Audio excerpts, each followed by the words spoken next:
બે બાજુ કરી નાખ.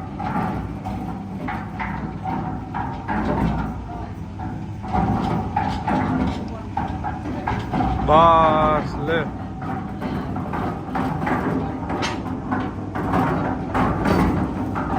બંધ કરી દો જીતુભાઈ.